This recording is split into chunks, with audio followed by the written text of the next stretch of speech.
আমার নাম কালী।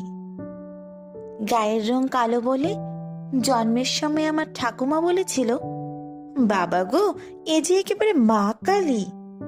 সেই থেকে আমার ডাক নাম হয়ে গেল কালী।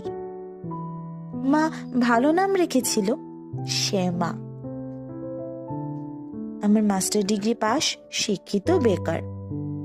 ছোটবেলা থেকে আমাকে শেখানো হয়েছে আমার গাঢ় রং মানায় না, গাঢ় কাজল আঁকতে নেই, জোরে জোরে হাসতে নেই, স্লিভলেস কুর্তি ব্যবহার করতে নেই।